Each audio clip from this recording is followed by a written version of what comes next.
Well, good to be in the house of God with you today. And I'm enjoying this time that we've been going through Family Matters. I hope you're enjoying it. We're in week 10 this morning.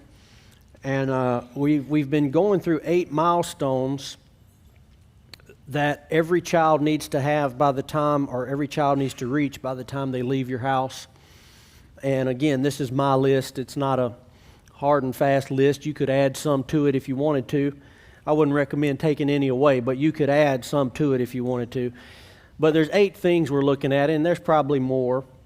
But one of the things that we're going to look at this morning, this is number 6, is tremendous work ethic with corresponding habits and disciplines. And we're going to talk this morning about putting work ethic into our kids and how to help them in this way. I want to talk to you first of all about a limiting factor. If you know what a limiting factor is, it's just basically any factor that without fixing it or removing it will always limit growth. You can never grow beyond this one factor until it's eliminated. If you look this definition up in the dictionary, one of the examples it gives is a deer herd. It said that winter food that is available is the limiting factor to the herd size of a deer. In other words, until that is solved, that herd will always stay at a certain size because that is the limiting factor. It cannot grow beyond that. I was thinking about it and thinking that a limiting factor for just about communication in general. You know, we live in a day and age of instant communication, but for a long time, technology was the limiting factor for communication. If you can think back to a day, and it's hard to imagine, where you needed to get a message to somebody and literally the only way was to get on a horse and start riding for a few days and tell them, 30 seconds of valuable information. I mean, whole wars were lost because of the limiting factor of technology and communication. I mean, if you think back to the Revolutionary War, there were times where letters had to be sent by ship across the ocean back to Great Britain, and then months for a response. And in that time, everything had changed. Everything was different. The landscape had changed. Maybe the guy who wrote the letter was dead. I mean, before, And now you could be in outer space, not even on this planet, and push a button and send a communication instant. You could send a text message anywhere across. But technology was the limiting factor. And if you think about, if you could be back in that time and imagine how urgent a message would be. You got somebody at home that's dying, and if you could just let the doctor know, I've got somebody here, but by the time I get the information, this person's going to be dead. And how crippling that would feel and how helpless you would feel. Like, if I could just get instant communication, this wouldn't be an issue. But technology was the limiting factor, and it didn't matter how urgent the message was. It was limited by the factor of technology. And this is what I want you to understand about what we're going to talk about this morning, is that it doesn't matter how smart your children are. It doesn't matter how creative they are. It doesn't matter the level of genius that they have. It doesn't matter their upbringing and how much money you have for them. Work ethic will always be the limiting factor in their life. And all of that creativity, all of that talent, all of that genius will go to waste on a person that has not learned to develop work ethic. I've seen a lot of people in my life, and some of you could say, amen, because you probably have them working for you. They have a lot of gifts, a lot of talent, and it's wasted because they don't have corresponding work ethic. And that is the limiting factor in their life. And I've seen so many families that don't seem to understand this. I remember I was on staff at a church one time, and I was working with a guy, and I was working in the youth ministry, and one of his sons, they were maybe 14, 15, something like that. And it came to my attention as I was having a conversation with him one day that he sat inside on the couch watching TV while his daddy mowed the lawn. And to me, that was such a foreign concept, shall we say. That was so far from how I was raised that I couldn't even wrap my brain around it, so I had to go ask his dad if this were true. It was like an anomaly. I couldn't believe that that could possibly happen in someone's home. It was just so far from how I was raised. So I went to his dad, who was on staff at the church and was a pastor at the church. And I said, man, I was talking to your son, and he told me that he doesn't know how to mow the grass, and he sits inside on the couch watching TV while you mow the grass. And he said, yeah, I'm just real particular about it. He doesn't know what he's doing, and I'm real particular about it, and I just have a certain way I like to do it. And my mind was blown. I just couldn't keep my mouth shut. I said, well, how did you ever learn to do it? He said, well, I eventually had to get, I said, well, how's he going to learn to do it unless he gets out there? And my mind was blown because of the short-sightedness of it. I was thinking, you're thinking that the grass and how you like it being done perfect is more important than your child developing work ethic. I'd rather the yard be cut sideways and have weeds sticking over here if he learned how to work a little bit and persevere a little bit, because that's what's going to serve him well in life. And you having the grass done just right, that's actually not the most important thing. And what you do is you work with them until they learn how to do it like you do it. But that takes time to do that. So for the first time, I kind of understood that sometimes we don't teach our kids work ethic because it's selfish on our part. We don't want to take the time to do it. We don't want to take the time to go through it. I understand. Sometimes you're working with your kid and you're trying to teach them something, and you're like, just give it to me, I'll do it myself. It's a lot easier to do that, isn't it? But I have to prepare myself before we go, out on our property to do something on a job. I have to mentally prepare myself about what's more important today. It's actually not more important that the job get done. That's not the most important thing. The most important thing is that they get trained to develop this character trait in their life. Amen? So this is a big factor. The Word of God has a lot to say about this. And why do I say it's a limiting factor? Well, because everything in life is uphill. Everything worthwhile in life is uphill. A good marriage is uphill.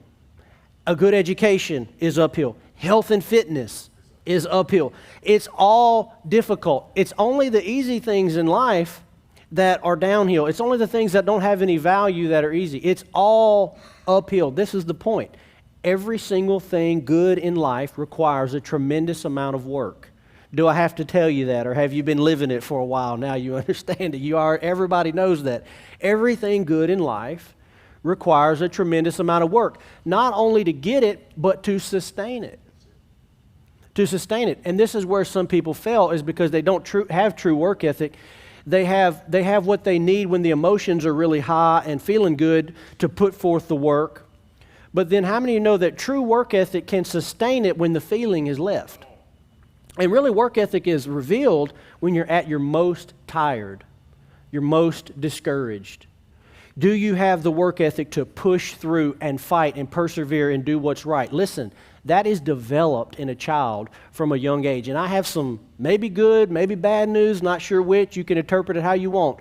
But I'm going to tell you, in working with people and having the relationships in my life and different churches and things like that, I have not had a lot of luck of improving work ethic in an adult. And I don't know if you have. If you have, come tell me and tell me how it's done. Because once this is rooted in a person, once it's a rut in their life, it is really hard to change. It feels a lot like a rubber band. You can apply the pressure and that rubber band moves a little bit and then it just pops right back in place. I have not had a lot of luck of taking a lazy adult. Hey, we're having fun this morning, right? I have not had a lot of luck in taking a lazy adult and moving the needle. I'm talking about somebody who's past 18. It's like if you find a person like that, and that's why if you talk to just about any boss manager, they say, look, give me somebody with some drive and a little bit of work ethic. I don't even care if they have any skills. I'm so sick of working with people that have skills and talent, but they don't have any work ethic. Why? Because you just about can't put work ethic in a person past a certain point. So I've not had a lot of luck of putting work ethic into a lazy adult, and that's why it's so important that it get formed and put into a child when they're young. Because when they're young, they are being formed and they're being developed. And if that trait is put in them at a young age, it will stick with them for the rest of their life and it will serve them for the rest of their life. But once they get to a certain point, you know what I'm talking about. It is really hard to change it. As a matter of fact, it almost seems like as people get older, they lose this a little bit naturally because our energy and our motivation and our physical body, it seems to go down a little bit. So it's almost as if work ethic wanes, not grows as we get older. So you got to start out really high and have enough to carry you all the way to the end, because it's going to be drained just a little bit along the way. But we have to realize how crucial this is, because by the time they get out of your house, there are a lot of things in their life that are set in stone. And I know we don't like to hear that, because people like to have these platitudes, oh, well, anybody can change. Well, that's true, but guess what it takes to change? Work ethic. So no, anybody can't change. And I've experienced this over and over again as a pastor and minister. No, everybody cannot change. You know why? Because it takes work ethic to change. And if you don't have work ethic, you just about can't change.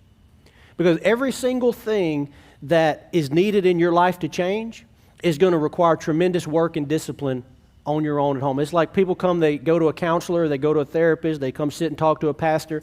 Why? Because that's the easy part. Hearing what you need to do. Talking about what you need to do. That's the easy part. And almost people get aggravated. Well, I went to the counselor and it didn't change anything. Well, no, duh, because they can only tell you what you need to do when you get home. And if you don't have the work ethic to go home and do it and implement it, you're never going to change. So actually, unfortunately, no, everybody cannot change. Only those who have the work ethic and the self-discipline can change, because it takes that to affect change. This is just the world we live in. Look, it's a cursed, broken world. Remember, it wasn't like that in the beginning. God created the garden, and there, the weather was nice, everything was easy. And then when they sinned, God said, look, everything's going to be difficult from this point forward. Gardening is going to be hard. Mowing the grass is going to be hard. You're going to sweat. Giving birth is going to be hard. It's all going to be hard. That's the world we live in now. It's a broken, corrupt world filled with sin. Everything's been changed by it. But it's all going to be hard, and work ethic actually helps you overcome that challenge. So just keep in mind that this is not something that is very easy to change later. I'm not going to say it's impossible, but it's very, very difficult to change later. So we have to instill it in them by the time they get out of our house. And if you wait till they're teenagers, it's also hard.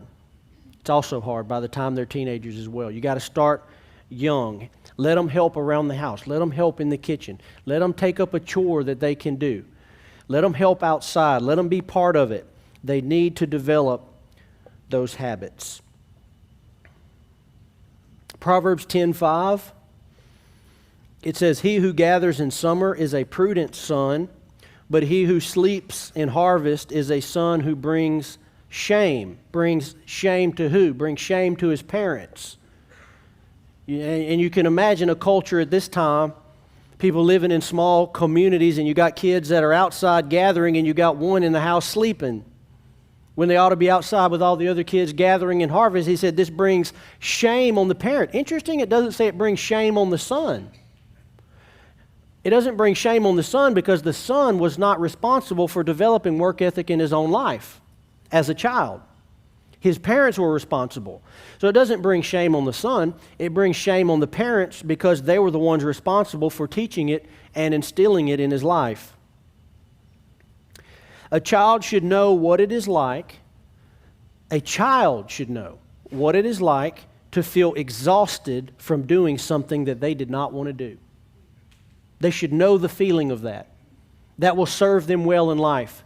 Because when they learn to push through in hard times, when they least feel like it, that's going to serve them well in marriage. That's going to serve them well in their relationship with God, going to church, their prayer life. That's going to serve them well in every area. A child should know what it's like to feel exhausted from doing something they did not want to do.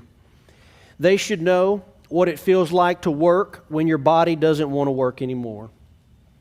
Every child needs to feel the deep satisfaction that comes from a job well done.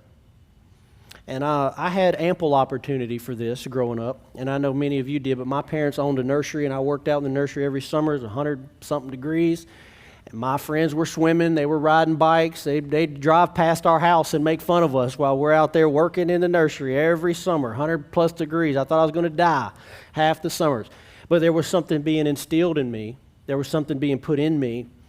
And I remember very clearly times where you'd be looking at what seemed like miles of plants and buckets and thousands of buckets, and Dad would say, you got to pull the weeds in every bucket, and you had to do it one at a time. Pick up one bucket, it'd take you a few minutes to do it, and you'd go, that was one, and there's 1,000 left. And you just go, this is the most discouraging thing in the world. But to get to the end and to look back over what you had done and what you accomplished, every child needs to feel the deep satisfaction that comes from a job well done. They need to know they can do it. They need to see the value and the fruit and the reward of what happens when you persevere and you stick to something, what can happen. You see, this is very, very different than what the world teaches. Very, very different than what the world teaches. Let me tell you what the world teaches our kids. The world teaches our kids that they should have self-esteem. Do you know the Bible doesn't say anything about self-esteem? That's a man-made term. Self-esteem is believing in yourself even if you should not be believing in yourself. Even if you've not proven anything or done anything, you should have high self-esteem. And we have a whole generation that has very high self-esteem. They have very high self-esteem, and in many cases it's unwarranted because they haven't done anything. And this is why you have 80% of Gen Z that wants to be social media influencers. They want to have a YouTube channel where they're telling other people how to live their life, and they want to be life coaches telling people how to live their life, and they've not done anything. But why did they think they could do that? Because they were told their whole life they should have high self-esteem.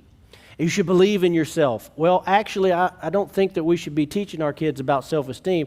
We should be teaching our kids about self-respect. And there's a big difference because self-respect is earned. Self-respect comes from doing something and accomplishing something.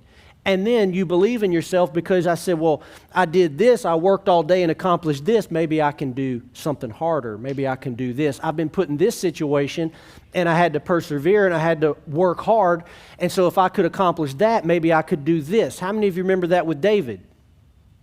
David had self-respect. He also had respect in God because he said, I overcame the bear, I overcame the lion, maybe I can overcome this giant Goliath. That's where self-respect comes in. Galatians talks about the difference between self-respect and self-esteem. Galatians chapter 6, verse 3. It says, for if anyone thinks he is something when he is nothing, he deceives himself. Did you know there's a lot of people in this world that think they are something when they are nothing? They think they are something when they are nothing. What is that? That is having misplaced self-esteem. You think you are something. You think you are great even though you have not accomplished or done anything. For if anyone thinks he is something when he is nothing, he deceives himself. So see, we're not after self-esteem. I don't want to just tell my kids they're the greatest thing since sliced bread constantly. I want them to realize that if you want to be anything great in this life, then you're going to have to actually become something great. You don't just get to be great because you were born. Everybody was born. Just because you're born. No, that you have to earn it. It's self-respect. So Paul says, if anyone thinks he is something when he is nothing, he deceives himself. But let each one test his own work. And then his reason to boast will be in himself alone and not in his neighbor. For each will have to bear his own load. So Paul makes it very clear. He says, if you want to be something, then you're going to have to work. You're going to have to pull your own load. And if you boast in yourself, it needs to actually be based in something that you've done or something that you have created. Our children need to be taught this. They need to be taught this. And these happen in a lot of different conversations. Sometimes you'll have one kid that is put in a lot of time at something. We've probably all experienced this. I know I've experienced this. You have one kid that's worked really hard and they put in a lot of time doing something and they're reaping the rewards of that, and it starts to make the other child feel kind of down on themselves. Well, I wish I could do that. Well, I wish I had that gift. I wish I was good like that. And the conversation you have in that moment is crucial. To sit them down and explain, there's not a single thing stopping you from doing what they did to get here. They don't have more talent than you. They don't have more gifting than you. They worked harder than you. And that's why they got here. Now, I'm only telling you that because you're saying you want to get there. If you don't care to, no problem. But don't sit and deceive yourself and think that, oh, they just have something special that I don't have. No, they just worked harder than you, and they did something you didn't do, and so they're receiving something you're not receiving. And if you want to, starting today, you can start putting in the same work that they did, and you'll get the same result that they have. Those conversations are crucial of how a child frames their mind and frames their belief about how this world works. Don't let them blame their teacher or blame their friend or blame their coach or blame X, Y, and Z. That creates a person who makes excuses instead of makes it happen. That's not what we want. When parents do not force their kids to develop work ethic, they are preparing their children for a life of frustration. Proverbs 13:4. The soul of the sluggard craves and gets nothing, while the soul of the diligent is richly supplied. So see, this creates a life of frustration where you have all these cravings and you have all these desires, but you haven't been taught the work ethic and the disciplines of how to get them. So you're just constantly frustrated. So he gives this example. He says, the soul of the sluggard craves, but gets nothing, while the soul of the diligent is richly supplied. When we don't teach our kids work ethic, we're preparing them for a life of frustration where they constantly have desires, but they're never able to attain them. They're never able to reach them because they have a wrong mindset. When a child is not taught work ethic, they tend to develop this mentality of, well, the reason I'm not successful or the reason I'm not getting what I want is someone else's fault. Because when you grow up without the satisfaction of work ethic and being able to work hard and get a result, the tendency is not to look inward. The tendency is to begin to try to figure out, why are other people further along than me? Why are other people having better results than me? Why are other people having better success than me? And the conclusion they will come to, if left to their own mind, is, well, it's just not fair. It's not fair. They didn't like me. Teacher didn't like me. Boss didn't like me. Mom and dad didn't like me. They liked them better. They will make excuses for themselves. And listen, this will be a pattern for the rest of their life. Every time they don't get the promotion, every time they're fired, every time their marriage doesn't work out, they will blame someone else in their life. It will be someone else's fault. It will never be their fault. It'll be the world's fault. It'll be God's fault. It'll be anything they can point their finger at, but it'll never be their fault. And that's developed, that mindset and that worldview is developed from the time they are young. So when we don't break that, at a young age, we're preparing them for a life of frustration. When parents do not teach their children work ethic, they are preparing their children for a life of poverty. Proverbs 24:30 says, I passed by the field of a sluggard, by the vineyard of a man lacking sense, and behold, it was all overgrown with thorns. The ground was covered with nettles, and its stone wall was broken down. Then I saw and considered it. I looked and received instruction. A little sleep, a little slumber, a little folding of the hands to rest, and poverty will come upon you like a robber, and want like an armed man. So when we do not, this is a principle in Scripture, the diligent will be richly supplied. The sluggard, sluggard, I think we should bring that word back. What a great word. Just tell you sluggard, what's the matter with you?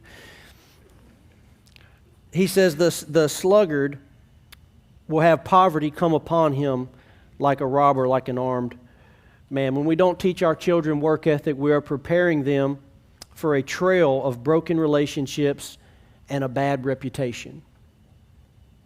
Proverbs 10:26 says, like vinegar to the teeth and smoke to the eyes, so is the sluggard to those who send him.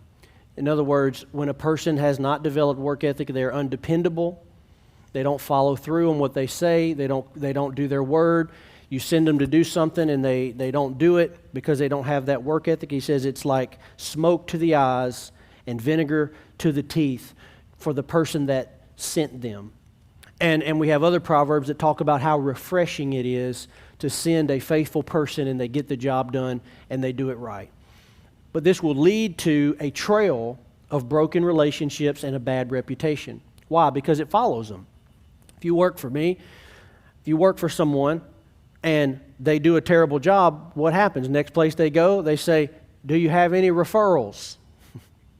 And then they call me and they say, hey, what about so-and-so? What's going to happen? Their bad reputation is going to follow them everywhere that they go. So you're preparing them for a life of broken relationships, difficulty, and a bad reputation. And finally, when parents do not instill work ethic in their kids, they are preparing them for difficulty in marriage and raising a family. You know, when we got married, we made vows. And there's only one thing upholding those vows in our culture, in our society. It is a person's character. Those vows are there for when the emotion is not there. That's why when people say, well, I have fallen out of love. I didn't hear nothing about that in the wedding vow.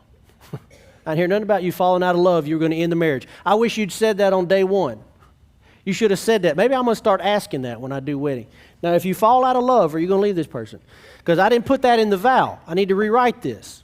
No, the vow said for better or worse. The vow is preparing. The vow is there because it looks ahead and it goes, there's going to be work. There's going to be times that are really, really bad and really, really difficult. And there's going to be times where there's no emotion there and there's no feeling and there's no love there, and the only thing you have is this vow. The only thing you have is this vow that says, I don't like you right now. I don't like the situation we're in, but I'm committed to you and I'm going to be faithful to you. That's why we made the vow. If it was all just going to be roses and ice cream, we wouldn't need a vow. We make a vow because there's going to be really difficult times, but there's only one thing upholding that vow, and that's your character. And if you've learned to persevere during better and worse times in your life, if you've learned to persevere in school, if you've learned to persevere through sports, if you've learned to persevere through work in the hot sun, guess what? That translates to your marriage. If you're a person that's learned to persevere and endure hard times, that translates to marriage and the family because it's a character issue that follows you around. So when we teach them to give up when they get tired, give up when they don't like it anymore, give up when somebody was mean to them, how do you think that's going to go in marriage? Because in marriage, somebody's going to be mean to them. They're going to be tired. They're not going to like them anymore. Somebody's going to say something mean to them. And guess what? They're going to abandon their vow. They're going to abandon their marriage. So work ethic will follow them into their marriage and into their family. How many of you found out that marriage was a little bit harder than you thought it was going to be? I didn't see one hand go up. That's because you're sitting next to your spouse. You didn't want to say that. But how many of you found out raising kids was a little bit harder than you thought it was going to be before you had kids? Now, a few hands went up on that because they're not in here. They're in the back. Yeah, a lot of things in life. I'd say most things in life, you find out, job, promotion, you find out it's a little bit harder than you thought it was going to be, which is why we need perseverance and work ethic. And again, that is put in and instilled in a child from a young age. Okay, what should we be looking out for? What are some kind of red flags, telltale signs, things we ought to be looking out for in our kids? Number one is excuses. Okay, excuses should not be tolerated in your house. When an excuse is made, you got to reframe it. You got to reframe it for them. And I always make sure that my kids are saying it correctly. And you go, well, does it really matter? Oh, yes, it really matters. Because what they say, they're going to get in their brain up here, and they're going to begin to repeat it over and over again through every situation. So in my house, my kids are not allowed to say, I can't do that. Why? Is it because possibly they can't do it? Well, it could be, but we make them say it a different way. We make them say it a different way. What I would rather you say is, I don't yet know how to do that, but I can learn. I'd rather you say that. Or I'd even rather you say, I don't know how to do that and I don't feel like investing the energy to learn how to do it. I'd rather you say that. But don't lie to yourself and say you can't, because you could if you wanted to, and you could put in what the work needed necessary if you wanted to, and I would rather you have that frame of mind and realize the reason I'm not doing that is because I don't feel like putting in the energy to do that. And that may be perfectly fine. I mean, I'm not good at everything in my life. There's tons of things that I just go look at that and go, I'm not wasting time doing that. I don't want to put in the energy to do that. But don't sit there and say, I can't do that. Because excuses are actually a form of self-deception. It's very important to understand. Excuses are actually a form of self-deception. It's lying to yourself to convince yourself that the reason I don't have this is X, Y, and Z, when in reality, those reasons could be overcome. And those reasons could be dealt with. So when you tell yourself an excuse and you go, well, I can't do that because of this, the reality is, no, you could have overcome that, but you didn't. So the truth is not I can't. The truth is I didn't want to, or I didn't have the character to, or I didn't have the work ethic to. It's very important how you reframe the excuses that they make. Proverbs 22:13, this is almost kind of tongue-in-cheek. It says, the sluggard says, there's a lion outside. I shall be killed in the streets. In other words, the point is, they always have an excuse. There's always a reason why you can't do it, why you couldn't succeed. And as parents, when we hear excuses, that's when we got to go into action. And it doesn't mean you got to get angry. It doesn't mean you got to, be mean about it. But you sit them down and explain why that excuse is actually not your problem. Why that excuse is actually not your problem, and why actually the power to do it or not do it lies solely within you. If I tell my kid, this is one example I can think of. Hey, go in there and make me a pot of coffee. Well, I don't know how to do that. Well, see, that's your excuse. I don't have to do it because I don't know how to do it.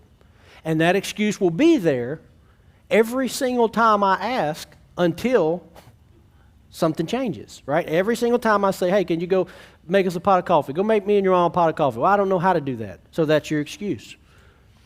Until I either help them learn how to do it, go in there and show them, or tell them, hey, figure it out. It's not that hard. I've seen you do a lot of other things. That's one we love to pull. I say, well, I tell my son, well, you could play Pachelbel, Canon, and D on the piano, and you taught yourself that from YouTube. I think you can go make a pot of coffee. I think you can go figure out how to pour water and turn a button on. But what's the difference? Well, he wanted to do this. He didn't want to do that. So the excuses came in with this, but over here the excuses were overcome. So we have to help our kids see that. We want them to be in a pattern of not making excuses. Number 2, what do we need to look out for? No grit. Just doesn't want to push through. Doesn't want to finish. Doesn't want to do anything hard. Just gives up very easily. That has to be challenged in their life. They have to be made to do certain things, made to push through, and made to endure. That helps them develop grit. No follow through, meaning you don't keep your word. If you say you're going to do something, you do it. These are lessons that kids learn that stay with them for the rest of their life. That happens all the time. Hey, I was supposed to go here. I was supposed to be there. I told so-and-so, I was going to do this, but, then this came up, and I really don't want to do that anymore. Those are crucial moments. Well, did you give them your word that you were going to do it? Did you tell them you were going to be there? Well, yeah, but, I didn't know about this other thing. Doesn't matter. A man, a woman keeps their word even to their own harm, even to their own hurt. You keep your word and you do what you say you were going to do. If you tell someone you're going to be on time, be on time. If you tell someone you're going to do something, follow through. So we have to look for that. Do they have follow through? When they say they're going to do something, do they keep their word? Do they keep their commitments? Not only telling other people, but their own commitments. If they say, well, I think I'm going to start working out in the mornings and, I'm going to do this 3 days a week, and then they quit in 2 days. You got to pay attention. You go, wait a minute, you said you were going to do this. Why'd you stop after 2 days? They have to keep their commitments. These are things that develop work ethic. Do they do what they say they're going to do? Another thing to look out for, bad attitude. It's not enough just to do the right thing. You have to do it with the right attitude.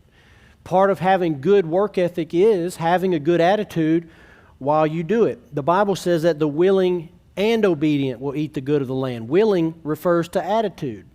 It's not just obedient, it's willing and obedient that will eat the good of the land. Okay, so what are we to do? How do we instill work ethic? We've talked about a few things. Let's just go through some of these.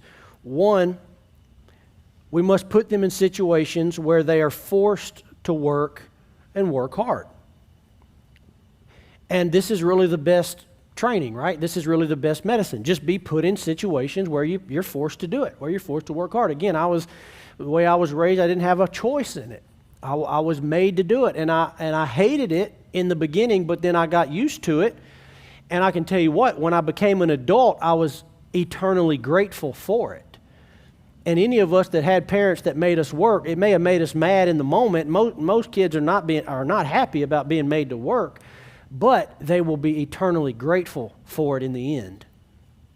So they have to be put in situations where they're forced to work and work hard. Maybe they can, mow the grass. They can help out around the house. They can have chores. There's lots of things that they can do. But keep in mind, if you haven't been used to doing this, this will not go well at first. And so you have to prepare yourself for that. If you take a kid that has not been used to working and you start making them work, they will respond the way that the flesh likes to respond.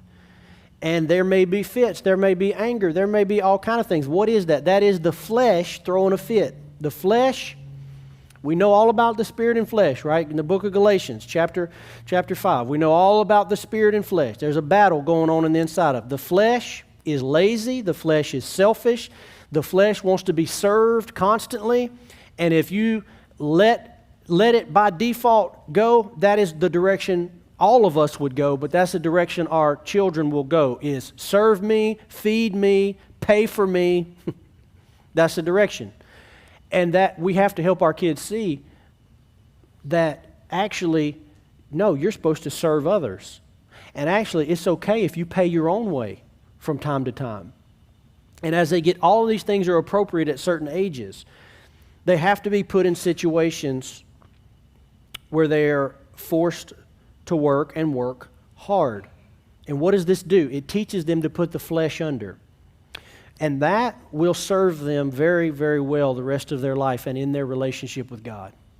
Because when you learn to put the flesh under, you learn to deny the flesh and yield to the Spirit, then you are going to have a much better time at being a Christian and at being a human being in this life. So what do? We put them in those kind of situations. Maybe you go, well, I don't really have anything like that around my house. Well, maybe you have a neighbor.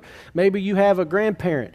Maybe you have an aunt or uncle. You have somewhere you can send them that they can put in a hard day's work. I remember as a teenager, the first time I worked from 7 in the morning till 7 at night. We were loading a big truck. We were loading a big trailer for some big load. My dad had loading plants all day, and we would knock off around 3 or 4 in the afternoon, and we just kept working, and my fingers were about to fall off, and my back was killing me, and I was thinking, oh my God! We never were allowed to take off until Dad said we were done. So we're like, he hadn't even looked at his watch. I don't think he knows what time it is. And we just kept working and working, and then it started to get dark, and we're like, oh my God! But then you find out, man, at the end of it, you're like, there's some self-respect there. You go, man, I work 12 hours a day. That felt great, and for a teenager, it felt good, and it's good for kids to develop that. Sometimes a child that has no self-esteem, they have no respect for themselves, when they work like that, they go, man, I have something in me. I'm really made of something if I can do that. So it's good for them, but they have to be put in those situations. What else can we do? Well, number 2 is you can allow consequences. Allow consequences to take their full effect. Meaning, if you don't have any money and your brother does or your sister does, I'm not stepping in for you. Like in our house, on the weekends, they love to go, to the store, and they'll load up on candy and chocolate and things for the weekend, and that's stuff that they pay for. They take their money that they've worked, and they go, and they buy. And if one decided to not work that week, or they blew it on, and they don't have any money, that's on them. Let those consequences have effect, because it inspires us. That little bit of pain inspires us to do the right thing. So allow consequences in a good way also. For the last couple years, both of my kids actually been splitting firewood and selling firewood. And man, there's nothing like they deliver some firewood and they get, $100 handed to them. That's more money than they've seen in, a while. And just the feeling of that payoff and being able to go buy that toy or order that thing on Amazon that they've been wanting, and they earned it. They paid for it. I bought my kids how many pairs of tennis shoes through their whole life, but last year my son bought a pair of tennis shoes with his own money. Not a scratch on them, not a scuff on them. He barely even wears them. Puts them up on the shelf. Like, you didn't treat my shoes like that. But yeah, it's different when you pay for it yourself. And so those consequences, those good consequences that come from work ethic too, man, they need to be rewarded.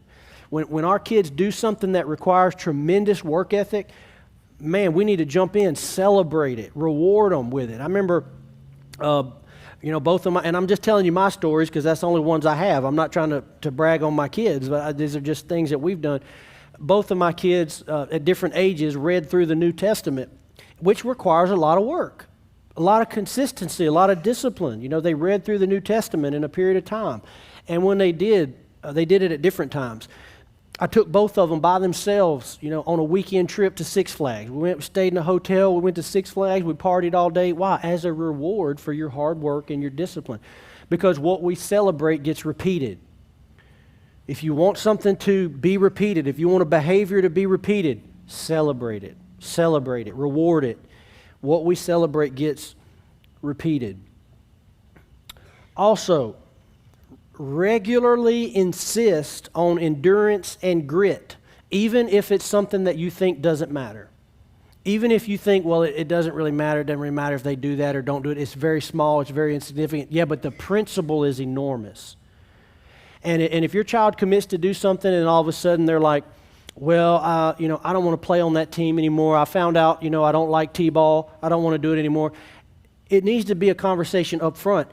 Once you commit to do this, I just want you to know you're at least playing this whole season. You're not quitting in the middle of the season. So you can not do it, but if you do it and you make that commitment, you're sticking with it. And at the end, you can evaluate it and decide if you want to continue, but you're not quitting in the middle of the season.